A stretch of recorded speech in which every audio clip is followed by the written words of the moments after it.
C'est un échec total. Alors justement, on va se poser cette question, on va faire un peu le bilan de Mehdi Benatia, même si on a commencé à effleurer quelques réponses sur cette thématique. Le passage de Mehdi Benatia à l'Olympique de Marseille, est-ce que c'est une réussite ou est-ce que c'est un échec? À cette question, deux chroniqueurs ne sont pas d'accord. Premier duel dans l'équipe du soir. Jingle. Ça veut dire j'ai peur. T'es gentil. Ah, on a perdu les droits sur le jingle. Sur le jingle. Bah oui. C'est les mots de Johan, visiblement, qui ont sabré la régie. Donc, j'ai un échec pour Johan Rioux et j'ai une réussite pour Samir. Est-ce que l'habillage est prêt néanmoins en régie? J'ai peur. J'ai même pas d'habillage du tout. C'est pas grave. C'est pas grave. Je vais faire commencer Johan. Pour vous, c'est un échec. Et puis Samir vous répondra. Imaginez qu'il y a un habillage. Imaginez que c'est un duel classique de l'équipe du soir. Et on compte tes 30 secondes? Non. On va s'épargner le chrono. Ah oui, tu me diras 28 secondes. Hein. Ouais, pas de souci. Donc Benatia avait absolument tout pour réussir, c'est un échec cuisant. Déjà, il a un propriétaire incroyable à l'Olympique de Marseille, fidèle qui remet au pot. Un public, l'un des meilleurs publics au monde. Il avait les pleins pouvoirs, il est arrivé conseiller, il est devenu, il a placé ses hommes partout. C'était le roi de ce club. Il avait des joueurs, il a recruté des joueurs quand même, soi-disant stars et soi-disant d'expérience. Le bassin des jeunes, l'OL et le Paris Saint-Germain, à chaque match sortent des gamins, des jeunes. Là, à Marseille, absolument personne. En plus, tu démarres bien la première année, tu vas en demi-finale de la Ligue Europa quand même. Donc, tu as le public avec toi, tu élimines Villarreal, tu élimines Benfica, tu fais un truc de fou. Au total, Bruges, lamentable. Marseille, lamentable. Tu finis 8e. T'es pas sûr d'aller en Ligue des Champions la saison prochaine. Il y a un déficit.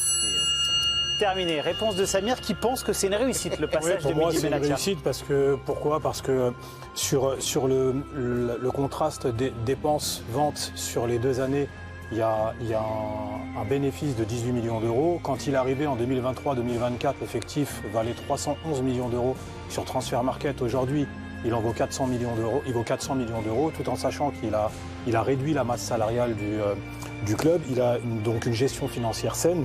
Il a également bonifié l'effectif. Il s'est qualifié pour la Ligue des Champions. Aujourd'hui, donc un bénéfice sur le marché. C'est terminé, Samir, je suis désolé. J'en avais encore beaucoup. Ouais, mais on va continuer juste pour aller un petit peu dans le sens de Samir Kiat. C'est vrai que Mehdi Benatia, pour le coup, avait d'excellents rapports avec Franck McCourt. Et Franck McCourt et son entourage avaient loué notamment sa gestion financière. Si vous pensez que le passage de Mehdi Benatia à l'Olympique de Marseille est une réussite, vous votez pour Samir Kiat. Si vous pensez que c'est un échec, vous votez pour le pro Longoria. Johan Rioux, je reprends vos propos. Vous avez dit Moi, je suis mes amours pro, et mes désamours. Longoria. L'arbitrage du président Domenech. Le problème, c'est qu'ils discutent sur deux facettes. Là, on a la comptabilité. Ouais. Là, il y a l'économie. Le directeur financier. Il y a le DAF. Là, on a les émotions. Il y a le sportif. Mais pour moi, l'économie doit être au service du sportif. On ne peut pas dépouiller en disant juste ce qui compte, c'est de faire du bénéfice à la fin de l'année. C'est pas ce que je n'ai dit. Samir a dit que l'effectif avait été amélioré. Amélioré, tout en sachant qu'ils sont qualifiés pour la Ligue des Champions. Ils ont fini 3e l'année dernière, ils ont 5 points de retard. Ils sont qualifiés en Ligue des Champions quand ils sont arrivés. Oui, mais là aujourd'hui, ils sont encore en lice pour se qualifier, tout en sachant, Raymond, que l'année où il est arrivé, ils ont... Oui, mais ils sont encore en lice, ils sont 4e aujourd'hui pour se qualifier pour la Ligue des Champions, donc ils sont encore en course, tout en sachant que l'année précédente, donc ils se sont qualifiés, et l'année où il est arrivé, ils ont terminé 8e. Donc il y a une progression constante, l'effectif est meilleur. C'est tous ces mouvements et ces transferts qui bougent et qui transforment l'équipe. Oui, il a amélioré, il a amené des joueurs intéressants. Il y en a d'autres qui sont partis. Il y en a qui devaient être des stars du club qu'ils ont transférés très vite. Pour moi, le problème, c'est que ça déséquilibre aussi l'aspect sportif. Donc on ne peut pas dire que ce n'est pas une réussite financière. Je suis d'accord avec toi. Il a amené un équilibre, mais qui a provoqué derrière un déséquilibre sportif. Parce que moi, je suis pas d'accord. 3 équipes différentes. Mais quand il est arrivé, ils sont 8. Non, mais au-delà de ça, c'est factuel. Quand il est arrivé, ils étaient 8e. L'entraîneur qui prend le groupe. Non, il n'a pas les mêmes joueurs. Oui, pour vous répondre sur les transferts, il y a une partie évidemment qui est incombée à Pablo Longoria et il y a une partie aussi des mouvements, évidemment, qui est pour Mehdi Benatia, sachant que sur les derniers mercatos, Mehdi Benatia avait une grande liberté tout de même. D'accord, mais sur les 33 équipes, c'est pas Mehdi Benatia qui Non, ça c'est Roberto De Zerbi. Oui, non, mais parce que l'effectif qu'il a lui permet de le faire. Parce que si tu n'as que 25 joueurs, tu n'arriveras pas à faire 33 équipes différentes. À un moment ou à un autre, tu auras des équipes. Donc pour vous, juste Raymond, qu'on termine d'arbitrer le duel, c'est un match nul ou pour vous Moi, je dirais c'est un match nul. Un match nul. Très bien. Très nul. Parce que deux visions se sont opposées. C'est deux trucs différents. Régis, il y a quelque chose qu'on ne peut pas enlever à Mehdi Benatia, c'est sur le côté, le rapport aux joueurs. Sans Mehdi Benatia, par exemple, un garçon comme Adrien Rabiot ne serait jamais venu à l'Olympique de Marseille. Il a parfois, par son aura, par la qualité qu'il a pour convaincre les hommes, d'avoir fait venir des joueurs de grand temps. Il a insufflé quelque chose quand il est arrivé. Ça, c'est sûr. Il a fait venir un entraîneur qui était... il a courtisé. fait du bon travail dans les clubs où il est passé, courtisé effectivement, il le fait venir à l'Olympique de Marseille. Il y a des joueurs, des internationaux, comme Rabiot. Rabiot, tout le monde était surpris qu'il vienne à Marseille. Je pense qu'il est venu en grande partie pour Benassia. Il est peut-être parti à cause de Benassia. Je n'en sais strictement, j'en sais strictement rien, mais il a quand même insoufflé quelque chose. Ils sont qualifiés pour la Ligue des Champions. Alors, une réussite ou un échec, je suis un peu mitigé quand même dans les promos, parce qu'il y a des choses qui ont été faites. Après, le reproche que je lui ferais, on en parle tout le temps, c'est l'instabilité au niveau de l'effectif. En fait, vous amenez... C'est pas que lui, il y a aussi Pablo Longoria. Mais moi, je veux rebondir sur ça. Parce que c'est important.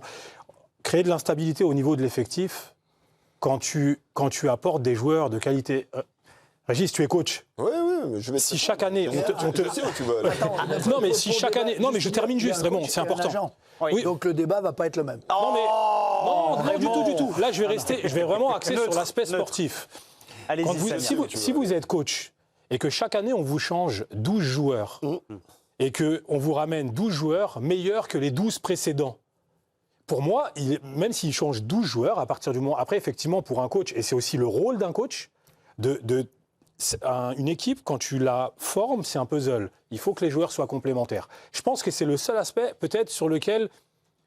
Mehdi a peut-être un axe d'amélioration où il se dit peut-être que lui ne peut pas matcher avec lui. Moi, je pense qu'il y a eu incompatibilité de sujet et de valeur des joueurs entre De Zerbi et lui.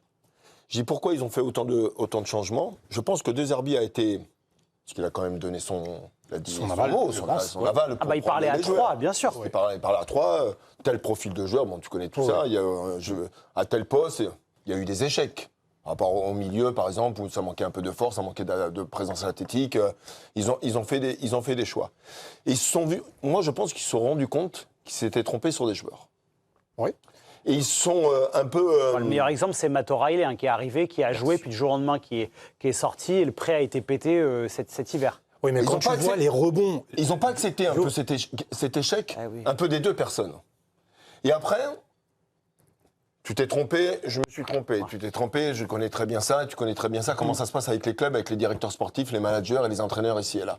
Enfin, en fait, chacun veut reprendre la main. Chacun veut reprendre la main par rapport aux joueurs que tu vas arriver. Mais la conclusion de tout ça, c'est que c'est un bordel sans nom, en fait. Parce que l'autre, par rapport à son poste, il veut récupérer parce que j'ai peut-être fait venir un joueur que tu ne voulais peut-être pas, parce que c'était pas tout à fait le profil, l'entraîneur, et inversement. Et à un moment, un autre... Tu peux pas. Et là, pour le coup, c'est le rôle aussi du directeur sportif. On peut pas dissocier l'aspect sportif de l'aspect financier. À un moment donné, quand tu as une opportunité de mercato, comme il n'a pas réussi, mais c'est un très bon joueur qui était au LOSC, j'ai Angel Gomez. Quand tu as Angel Gomez et que tu peux faire Angel Gomez, qui... Au départ, il a eu du temps, Samir. Oui, mais juste ils l'ont exfiltré cet hiver à Wolverhampton. Oui, mais Joe, quand tu dois aussi écouter ton coach. Si ton coach, au bout de 6 mois, il te dit, par rapport à ma manière de jouer, aujourd'hui, il ne correspond pas parce que j'ai un déficit athlétique au milieu de terrain. Mais là où on a une vision différente... Mais je termine juste, laissez-moi juste terminer mon raisonnement. Là où on a une vision différente, c'est Samir, dépêchez-vous parce que je dois envoyer la pub dans quelques instants. Là où on a une vision on vous répondra tous après. On ne peut pas dissocier les deux. C'est qu'aujourd'hui... Dans cet échec-là, il y a une réussite. C'est un garçon qui est venu libre, qui est parti pour 8 millions d'euros, ce qui a permis de faire venir le remplaçant et un remplaçant de qualité. C'est pour ça que moi, ma vision, elle est différente. Il a fait plus de 8 titres, Samir, il n'y a aucun titre, il y a très peu d'émotions. Alors qu'est-ce que tu vas dire, Samir, du dirigeant de Brest, de Lens, de l'OM ? Faut que je parte en pub. L'argent, c'est pour votre salaire astronomique en plus. On continue de parler l'OM juste après la pub. À tout de suite.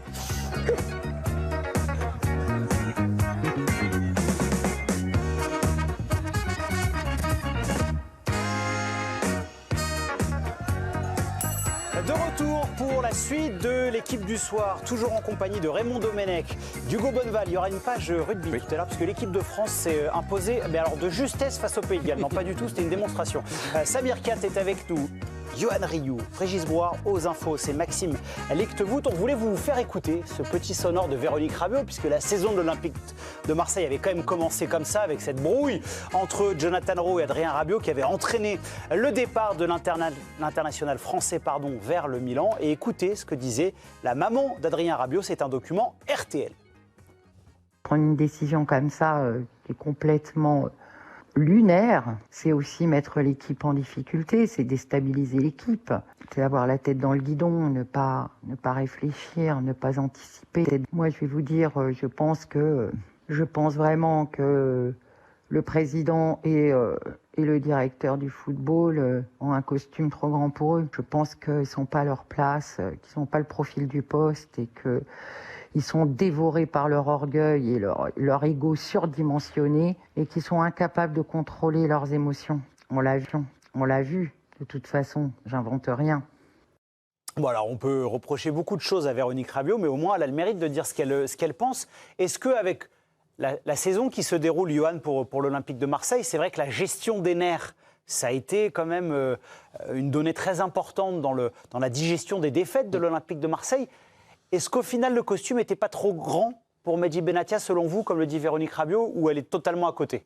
Non, pas par rapport à ça, parce que je reprocherai jamais à quelqu'un humainement d'être, parfois on dit, là, il réagit trop, il est trop chaud bouillant, il est trop émotif, il est trop sensible, il est trop si. Moi, jamais j'irai sur ce terrain-là, parce qu'on est chacun, on est comme on est. Par exemple, alors, qu'est-ce qu'on pourrait dire sur Diego Simeone, alors sur le banc? Moi, les gens, qui sont bouillants, qui parfois surréagissent. Pablo Longoria voulait faire de Roberto De Zerbi son nouveau Diego Simeone. Voilà, et moi, franchement, j'irai jamais sur ce terrain de. Tu vois, j'aime pas ces mots. En plus, on parle beaucoup aujourd'hui de santé mentale et tout. Il est trop sensible, il est trop ci, il est trop. Je déteste ça. Mais je trouve qu'il y a tellement déjà d'éléments sur le terrain. Et moi, Madame Rabiot, que je trouve absolument extraordinaire, admirable, ce qu'elle a fait pour son fils et même pour le football. Vous êtes une pro-Rabiot ? Pro-Rabiot, jusqu'au. Madame Pro-Rabiot. Et là aussi, vous êtes retourné ? Non, ouais, parce que c'est la première fois, je pense, où là, parce qu'il y a quand même une bagarre, les faits sont quand même avérés, oui, il y a une bagarre qui est énorme. Et moi, Madame Rabiot, vous pouvez retrouver toutes les émissions, 72 000 fois, j'ai défendu, parce qu'au lieu de donner de l'argent à des agents, au moins, ça a été fait, et son fils fait une carrière extraordinaire. Donc, merci à la maman. Mais là, à un moment donné, quand même, il y a des faits. Si son fils a déconné dans le vestiaire, alors certains me diront, vous êtes dans le vestiaire depuis très longtemps, il y a souvent des bagarres, mais là, on a quand même eu l'impression que la bagarre était quand même énorme. Et je pense quand même qu'en plus, là, tout le monde est heureux. Johan, mais ils se sont fait mal. Non, mais c'est pour ça que je me permets de dire, je ne suis pas dans un vestiaire. Tu ne sais pas. C'est ce que je dis, On ne sait pas. Mais la bagarre a quand même été importante et je ne pense pas qu'on vire un joueur comme ça aussi important, même s'il y avait des raisons financières. Il y a eu une bagarre, ça c'est indéniable, et la violence. Et donc là, est je trouve que, mais dire, Madame Rabiot, là maintenant, de dire oui, à l'époque, ils ont les habits, ils ont, la veste est trop grande. Pour vous, le costume n'était pas trop grand. Pas pour ce. Après, encore une fois. Et là, Benassia, il est en tort absolument énorme, c'est qu'il a fait le ménage dans le club, il a placé ses hommes absolument partout. Il y a eu une guerre avec M. Tessier, Stéphane Tessier, quand il est arrivé. Au départ, il arrive conseiller. Et après, il y a eu un papier extraordinaire dans l'équipe il y a quelques mois déjà. Partout, c'était la 1, la page 2, la page 3. Tous les secteurs, c'était Benassia qui a placé ses hommes. C'est le directeur du football. Oui, mais il y a un moment donné aussi, c'est pour ça que son rôle. Mais quand c'est à un moment donné, il y a un échec qui est aussi cuisant à la fin, justement, tu dois arriver. Mais attendez, Strasbourg, t'arrives pas à tenir le résultat. Paris FC, t'arrives pas à tenir le résultat. Et même le match contre Rennes que tu gagnes, mais le public, ils sont quasiment contre l'OM. Hein. C'est ça que c'était surréaliste aussi. Tu reçois Rennes en Coupe de France, donc tu gagnes et tout. Mais t'as vu l'ambiance dans le stade, c'était un silence, il y avait personne. Mais l'état du club aujourd'hui, mais l'état du club est terrible aujourd'hui, non? Enfin, moi, Mais là, tu parles de l'état du club. On peut pas parler de l'état de l'équipe aussi? Mais tout est lié. Aujourd'hui, tu regardes les matchs. C'est le deuxième débat, mais on va pas faire le débat. Il y a une question qui se pose. On va en parler dans un instant de l'effectif. Juste, on va réécouter un sonore de Mehdi Benatia où il parlait des bénéfices de cette qualification en Ligue des Champions. Est-ce que ça devait apporter au groupe de l'Olympique de Marseille? On l'écoute. L'objectif est atteint, même si c'est pas fini. Donc c'est ce qu'on a aussi expliqué aux joueurs. Et voilà, ça va nous permettre d'essayer, on va dire, d'apporter un petit peu de stabilité aussi, de tranquillité, de pouvoir travailler peut-être plus sereinement.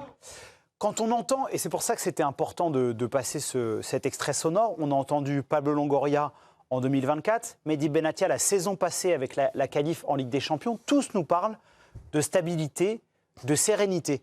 Et Raymond, on a l'impression que c'est ce qui a manqué toute la saison à l'Olympique de Marseille. À quoi c'est dû, selon vous? C'est ce qui manque à Marseille depuis des années. Oui, mais c'est pour ça qu'ils avaient ciblé cette défaillance et ils voulaient la corriger. Qu'est-ce qui explique ce raté, selon vous? Déjà, quand on veut absolument, financièrement, trouver cet équilibre immédiatement et qu'il faut faire des transferts. Et l'exemple de Rabiot au début de saison, pour moi, c'est un vrai débat. Ils l'ont vendu 10 millions d'euros. Ils sont contents. Ils ont perdu leur meilleur joueur pour la saison à un moment où ils auraient besoin, là, en ce moment, c'est d'un joueur comme lui qu'ils auraient besoin. Avec Rabiot, là, ils jouent encore avec Paris. Hein. Ils ont la possibilité. Et ce choix-là, derrière, pour moi, il est catastrophique. C'est cette gestion permanente qui fait qu'on réagit à une situation sur un coup. Là, Rabiot s'est bagarré. On trouve un prétexte parce qu'il ne veut pas rester. Donc, à la fin de l'année, il sera gratuit et on le vend tout de suite parce qu'on touche 10 millions. On réagit au moment. On n'a pas de vision à longue échéance.